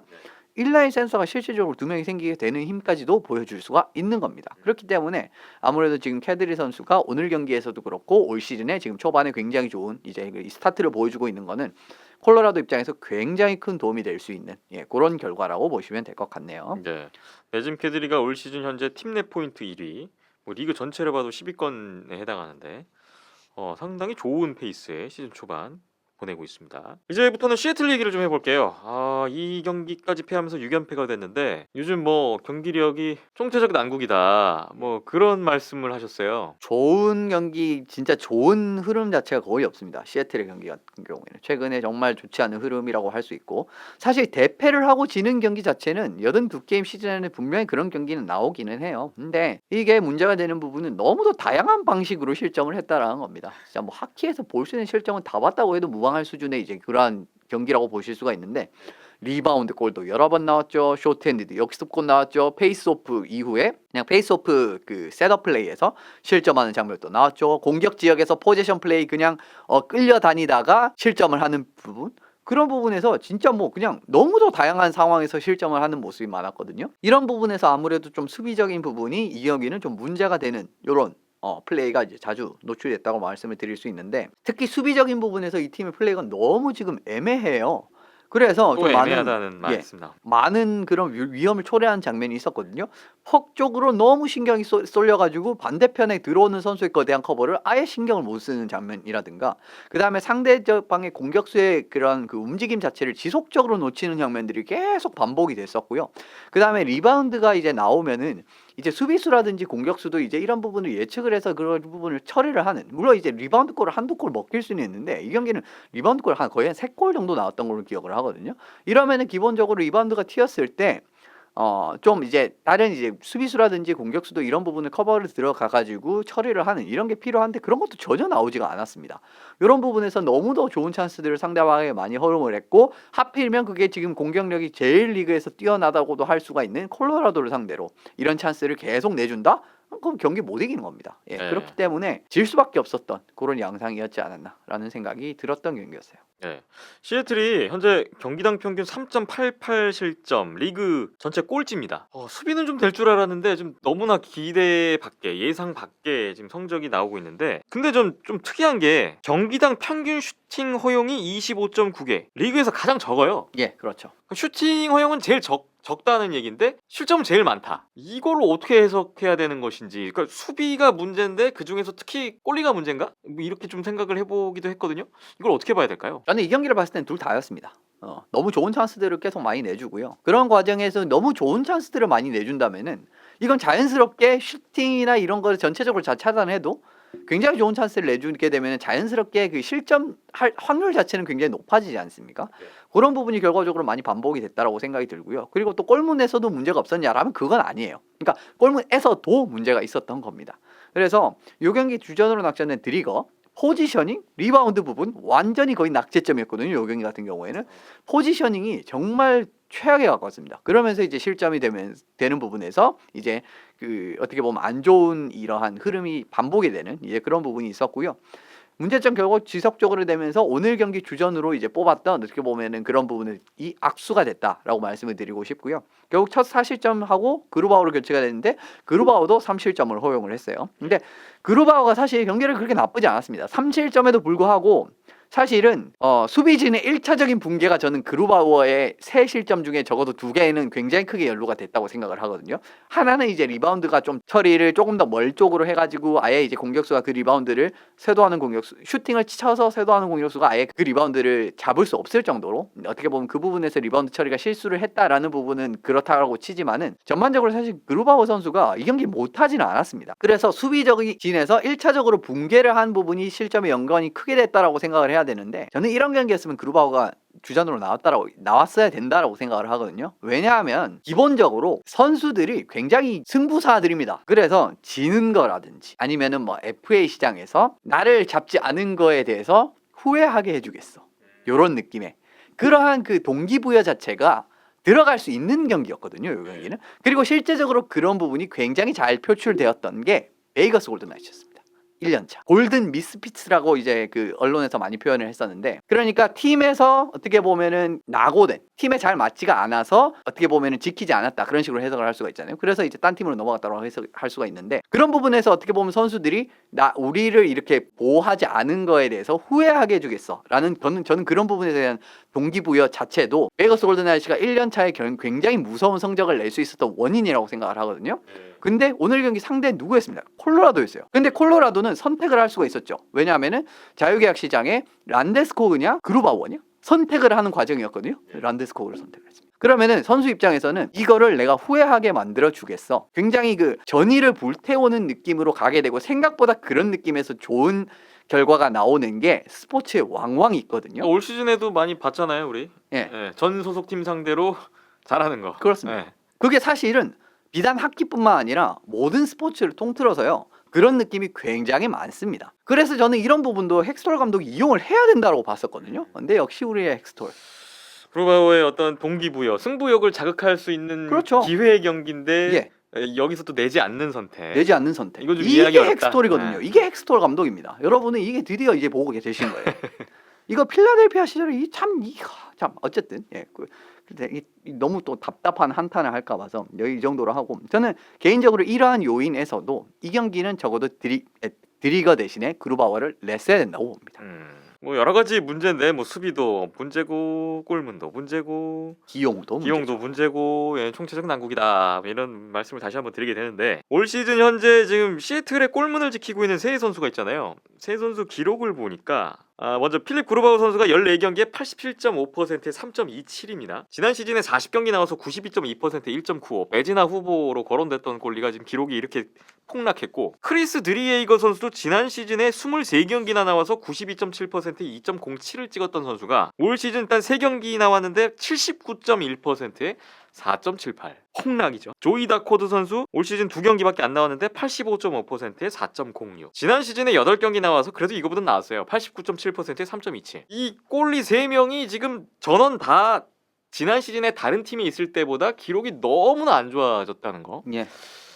이게 참 이 3명 동시에 이렇게 되기도 참 이게 안타까운 부분입니다. 예, 안타깝죠. 왜냐하면 사실은 앞에 2명 주전 백업 같은 경우에는 원래 소속팀이 워낙 좋았기 때문에 좀 이해가 되잖아요. 아무래도 전력이 조금 약한 팀으로 왔기 때문에. 근데 이 정도 수준으로 폭락을 하는 건 좀 너무 그것도 그렇죠. 그것도 문제죠. 네. 결국은. 근데 오타와에서 넘어온 다코드가 오타와에서 성적이 더 좋다니까요. 그냥 여기서 이야기 끝난 겁니다. 이 정도로 지금 답답한 상황이라고 보시면 될 것 같고 너무 강하게 말씀드리는 측면이 있는데 그만큼 사실 기대를 많이 해서입니다. 그 전에 그 베이거스를 보고 얼마나 배웠을까라는 거를 굉장히 많이 기대를 했었거든요. 근데 글쎄요. 물론 시애틀이 경기 내적인 측면을 뜯어보면은요. 좋은 기회가 아예 안 오고 그냥 아예 희망이 없고 그런 정도는 아니에요. 분명히 흐름을 좀 잡아서 두들기는 그림 자체는 나오긴 하거든요. 이 경기도 나왔잖아요. 결국 3피리어드에 3골을 넣었기 때문에. 근데 그게 이어지지 못합니다. 그게 예를 들면 1피리어드에 그런 장면이 잠깐 나온다든지. 근데 이제 득점이 안 됐어요. 그러면 결국 지고. 그 다음에 결국은 1피리어드에 지금처럼 1, 2피리어드에 계속 얻어맞다가 마지막 3피리어드에 뭔가 전의를 불태워가지고 조금 추격을 하는데 안 되고 이런 모습까지도 지금 경기 운영 양상이라든가 그 다음에 앞서 말씀드린 수비적인 부분이라든지 공격수들도 사실은 그 뭔가 제가 말씀드렸듯이 진짜 1라인급을 뛸 만한 선수들이 부족하다라는 부분은 계속 말씀을 드리지 않았습니까? 지금 3, 4라인 정도 2에서 4라인 정도 급의 선수들만 계속 이제 기용을 하는 어떻게 그런 식으로 이제 선수 구성을 한 부분에서도 결과적으로 공격이 아주 시원하게 터지지 않는 이유가 될 수 있는 부분이고요. 그다음에 수비적인 부분도 그 아까 경기 내용 때 말씀드렸고 골텐딩도 너무 좋은 찬스를 수비들이 많이 내주니까 수비 찬스를 그러니까 수비가 전체적으로 슈팅 허용이 적더라도 너무 위험한 찬스를 많이 내주니까 골리도 결국은 구멍이 생길 수밖에 없는 거고 그다음에 감독까지 기용 애매하고 전술적인 부분에서 살펴보시면은 헥스톨 감독이 약간 리드를 잡는다 싶으면은 그냥 그때부터는 그 지키는 운영을 합니다. 네. 너무 일찍 해버려요. 근데 그 과정에서 만약에 지키는 운영을 하다가 실점을 하잖아요. 그러면은 흐름이 상대방에게 한 번에 넘어가는 그런 내용이 나올 수가 있거든요. 그렇게 진 경기가 애리조나전이었잖아요. 그런 느낌에서 계속 뭔가 좋은 요소가 진짜 지금까지는 제가 봤을 때 하나도 없습니다. 시애틀이. 예, 그래서 물론 이제 저는 개인적으로 생각을 했을 때 시즌 끝까지 이러지는 않을 것 같아요. 분명히 한번 좋은 흐름 자체는 오기는 할 것 같은데 그것도 얼마나 이어질지 장담을 드릴 수가 없을 것 같고 저는 이 경기를 보고 굉장히 큰 실망을 했어서 어떻게 좀 분위기 반전을 해낼 수 있을지 앞으로 다음 경기도 워싱턴이고 지금 일정이 시애틀이 또 쉽지가 않은 걸로 알고 있거든요. 그런 부분에서도 좀 많이 걱정이 되는 시애틀의 현 주소였습니다. 네, 시애틀이 언제 연패를 끊을 수 있을지 좀 더 걱정이 깊어지는 그런 이번 경기가 아니었나 싶습니다. 오늘 콜로라도 애벌렌치와 시애틀 크라켄의 경기 리뷰를 이렇게 해봤습니다. 뭐 양 팀의 어떤 분위기 좀 상반된 분위기가 또 그대로 나타났고 이어졌던 경기가 됐던 것 같고요. 자, 뭐 앞으로 한 주 이 두 팀의 행보를 또 주목해 보겠습니다. 하키 시그널 10회 함께하고 계신데요. 잠시 후에 오늘의 마지막 소식 전해드리겠습니다. 주간 매치업 프리뷰 시간입니다. 앞으로 한 주 동안에 또 어떤 경기들이 있는지, 어떤 경기들 보면 재미있을까, 저희가 몇 경기 좀 뽑아서 추천을 해드리는 시간입니다. 먼저 한국 시각, 오늘 뭐 전부 다 한국 시각 기준으로 말씀드립니다. 우리나라 시각 11월 23일 화요일 오전 10시 경기인데요. 베이거스 골든나이츠 대 세인트루이스 블루스의 경기입니다. 한 달 전이었어요. 베이거스 홈 경기로 치러졌었던 이 두 팀의 시즌 첫 대결. 그때 3대1로 세인트루이스가 역전승을 거뒀었고요. 그 경기에서는 뭐 로빈 레네르 선수도 35세이브 2실점으로 잘했는데 조던 비닝턴이 42세이브 1실점으로 정말 잘했던 그런 경기였습니다. 이번에 이제 세인트루이스 홈 경기로 두 번째 대결을 펼치게 됐습니다. 디비전 중위권 팀들이 됐죠. 지금 상황에서 사실 뭐 세인트루이스는 거의 상위권이라고 봐도 되지만 순위 자체는 어떻게 보면 좀 조금은 지금 그 시즌 초반에 좋은 모습에서 많이 내려온 모습을 보이고 있는데 비닝턴이 앞서 말씀드렸지만 지금 분위기가 굉장히 안 좋기 때문에 지금 베이거스는 어쨌든 주축 자원이 하나둘씩 복귀를 하고 있는 상황이고요. 시어더 선수도 그렇고 패처리티 선수도 지금 팀이랑 스케이팅을 시작을 했거든요. 그러니까 진짜 이 경기 복귀를 해도 이상하지 않은 상황이라는 겁니다. 그런 느낌으로 계속 지금 한두 주씩 부상자들이 복귀를 하는 그런 그림이 되게 되고 이 전력은 안정화가 계속 앞으로 진행이 될 텐데 그 과정에서 지금 세인트루이스가 조금 분위기가 안 좋단 말이에요. 전체적으로 전에도 말씀드렸듯이 수비적인 부분에서도 이제 약점이 노출되는 상황에다가 비닝턴까지 경기력이 안 좋아진 상황이기 때문에 요 경기는 저는 세인트루이스가 적어도 지금 위치를 수성하거나 아니면 더 올라가기 위해서는 꼭 잡아야 되는 경기인데 생각대로 안 풀릴 가능성도 충분히 있다라고 생각을 하거든요. 그래서 한번 이 부분 좀 지켜보시면 좋을 것 같고 지금 베이거스가 홈 6연전에서 5승 1패를 거두면서 분위기가 완전히 바뀐 상황입니다. 그래서 이 부분도 어떻게 지금 기세가 살아 올라온 베이거스와 약간 좀 분위기가 주춤거리는 세인트루이스의 경기에서 어떤 해답이 나오게 될지 좀 지켜보시면 좋을 것 같아요. 네. 다음날 11월 24일 수요일 오전 9시 경기인데요. 필라델피아 플라이어스와 템파베이 라이트닝이 격돌합니다. 필라델피아로서는 템파베이, 플로리다를 연이어 만나는 백투백 원정 일정 첫 경기가 되겠습니다. 예, 올해 같은 경우에는 제가 이제 캘리포니아 원정을 자주 이제 말씀을 드리는데 기본적으로 캘리포니아 원정 같은 경우에는 사흘이나 나흘 정도 기준이면 백투백 경기가 한 번 정도 들어가거든요. 왜냐하면 다 이제 좀 가까운 위치에 있다 보니까 한 번 정도 이제 그래서 이제 제가 항상 캘리포니아 쪽 이제 원정, 서부 원정에서 중요하다라고 말씀을 드리는데 올해는 제가 생각을 했을 때는 동부 쪽 플로리다 원정 이거 굉장히 힘든 일정이 될 가능성이 높습니다. 왜냐하면은 이 템파랑 플로리다도 결과적으로는 굉장히 가까운 위치에 있기 때문에 백투백 경기로 열리는 경우가 지금 굉장히 많아요.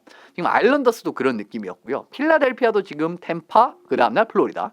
근데 두 팀의 전력이 약하지가 않지 않습니까? 그러니까 너무 좋죠. 예, 만약에 두 팀의 전력이 한 팀이 강하고 한 팀이 약하고 이러면은 그래도 좀 괜찮단 말이에요. 근데 두 팀이 거의 NHL 탑 클래스 팀이거든요. 이런 과정에서의 동부 원정에서 플로리다 백투백 원정 이거 얼마나 성공적으로 이제 그 치르는지 이 부분 굉장히 중요하다고 생각이 들고요. 그 부분도 이제 사이드적으로 말씀을 드리는 거고 사실 필라델피아 템파베이 같은 경우에 지난 경기가 굉장히 재밌는 경기였습니다. 그래서 10초 9초 남기고 지루 선수 동점골 만들고 이거 진짜 3대3에서 4대3 슈트아웃 승리 근소한 승리가 나왔기 때문에 거의 정력면에서는 진짜 호각이라고 봐도 무방하다고 생각을 하거든요. 지금 필라델피아도 어쨌든 라이언 앨리스 선수를 제외하면은 대부분의 선수들이 지금 복귀를 한 상황인데다가 템파 같은 경우에는 뭐 체르나크 선수가 빠지긴 했으면 뭐 어떻게 보면 수비진에서 지금 한 명씩 빠진 거잖아요. 뭐 쿠체로프 선수가 좀 이제 이탈이 오래됐고 이제 이런 부분에서 어떻게 보면은 좀 좋은 전력을 기대할 수 있는 팀이고 필라델피아가 이 경기 같은 지난 경기 같은 경우에는 2득점 이후에 3실점을 하면서 완전히 이제 분위기가 흐트러지는 부분이 있었는데 이런 부분을 얼마나 보완을 해 왔을지 아니면은 뭐 템파가 이번에는 뭐 리드를 그냥 잡고 시작을 하는 뭐 이런 양상이 거꾸로 펼쳐지게 될지 뭐 이런 부분도 지켜보셔도 재미있지 않을까라는 생각이 듭니다. 네, 필라델피아가 좀 부담이 되겠네요. 이 템파베이 플로리다 연이어 만난 다음에 또 바로 캐롤라이나를 상대합니다. 4일 동안 3경기 하는데 상대가 템파베이 플로리다 캐롤라이나니까 그렇죠. 필라델피아가 이 부담스러운 3경기에서 몇 승을 올릴 수 있을 것인가 주목되네요. 다음 11월 25일 목요일 오전 9시 경기입니다. 위니펙 제츠 대 콜럼버스 블루 제키츠입니다. 뭐 이 경기는 뭐 이 선수죠. 지난 시즌에 트레이드로 팀을 옮겼던 피에르 루익 디부아 선수를 좀 봐야 될 것 같은데. 예, 피에르 루익 디부아 선수가 네이션와이드 아레나 첫 방문입니다. 트레이드 후에 첫 대결이에요. 예, 왜냐하면 작년에 이제 트레이드가 됐는데 그 디비전 내에서만 이제 경기를 했었잖아요. 작년에는 그 이제 코로나 시국 때문에. 근데 올해는 이제 그게 없기 때문에 첫 방문이거든요.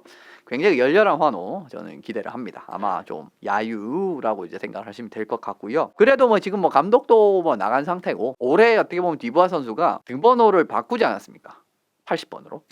이제 그 이제 세상을 떠나는 키블레닉스 선수의 이제 등번호를 이제 어떻게 보면 그를 기리기 위해서 등번호를 바꿨는데 그래서 아주 마냥 싫어하지는 않을 것 같아요. 이제 그런 이제 이야기도 있고 하니까. 근데 아무래도 좀 야유는 초반에는 피할 수 없을 것 같고요. 어쨌든 지금 좋은 느낌으로 들어온 위니펙이랑 전반적으로 이제 그 공격의 라인이 모두 탄탄한 모습을 보여주고 있는 이 콜럼버스의 경기. 지금 콜럼버스 같은 경우에는 저희 그 올림픽 예선 때 보시지 않았습니까? 프랑스의 텍시에 선수가 살아이 나옵니다 지금. 네.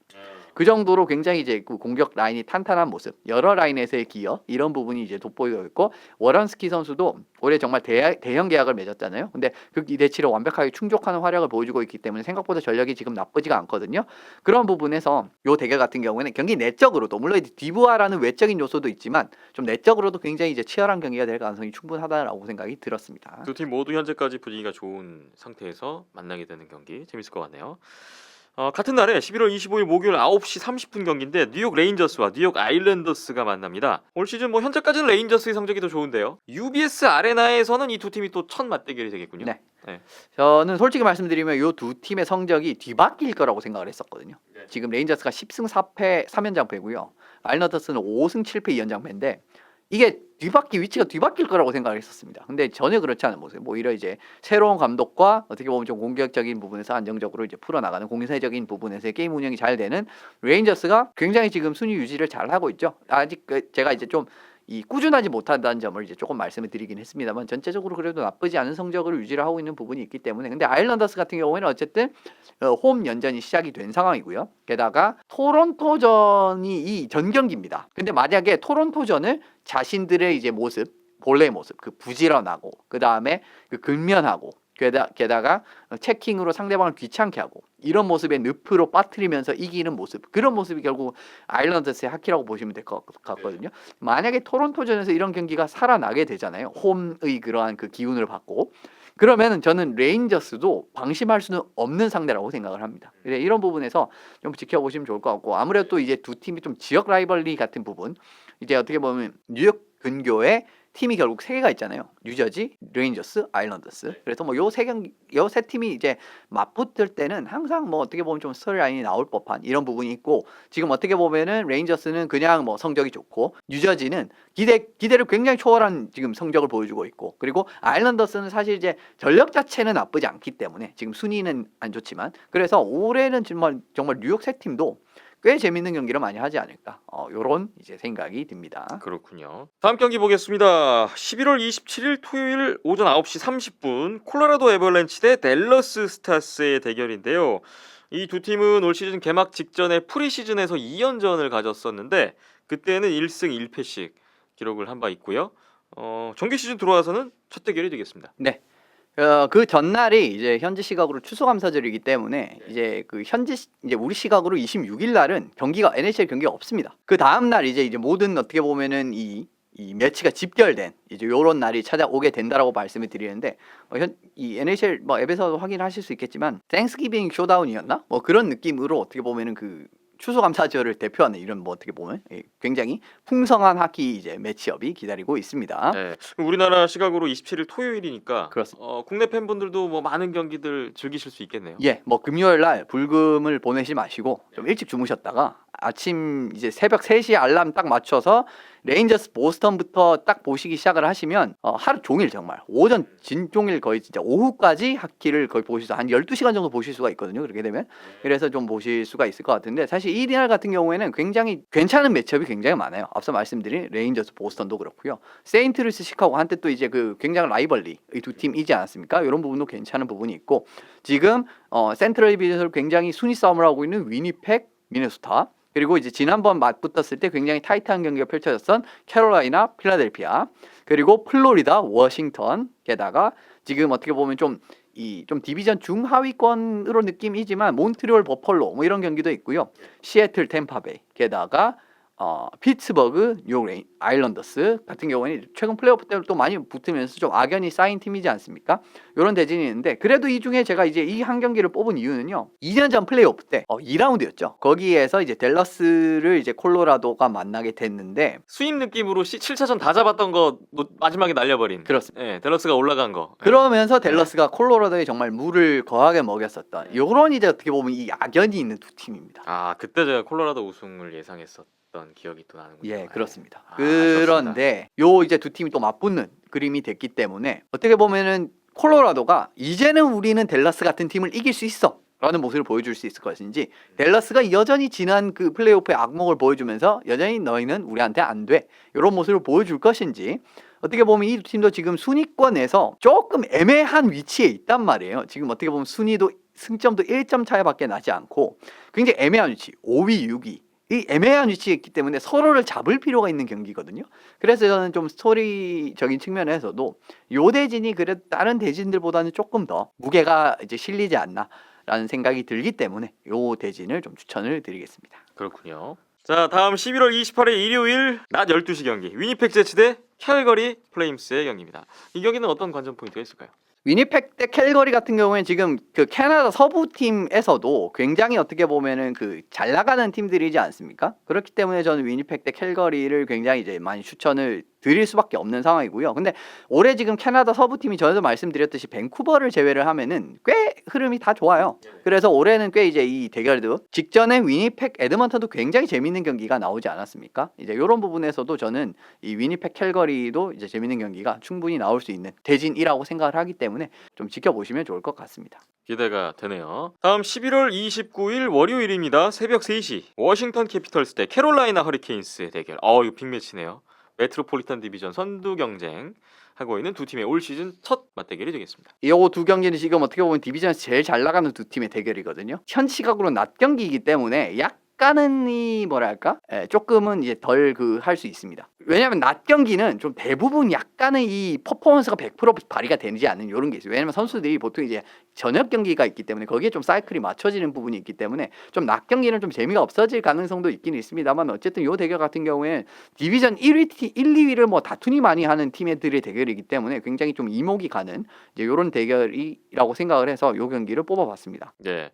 마지막으로 29일 월요일 오전 8시에 뉴욕 아일랜더스와 뉴욕 레인저스 경기도 뽑아봤는데요. 장소 옮겨서 4일 만에 재대결이에요. 4일 만에 재대결이고 지난 경기에서 어떤 느낌의 경기가 펼쳐졌는지 이런 부분이 어떻게 보면 이런 느낌으로 백투백 경기가 펼쳐지게 되면 제가 자주 언급을 드리는 부분인데 앞서 말씀드린 그냥 관전 포인트 자체는 동일하다고 생각을 하시면 될 것 같습니다. 자, 참 많은 경기들이 있어요. 그 중에서 이제 저희가 추려서 추천을 해드렸으니까 뭐 이 경기 함께 좀 보시면서 재미를 찾아보셔도 좋고 또 다른 경기들 관심 있는 경기들 계속해서 좀 많이 보시면서 댓글 주시면 더 재밌어질 것 같습니다. 기다려 보겠습니다. 저희 하키 시그널 오늘 준비한 소식은 여기까지입니다.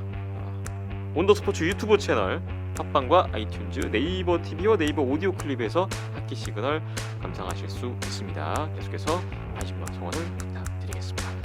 오늘 10회 여기서 이만 물러가겠습니다. 지금까지 이현석 기자, 저는 김태범이었습니다. 오늘도 함께해 주신 여러분 고맙습니다.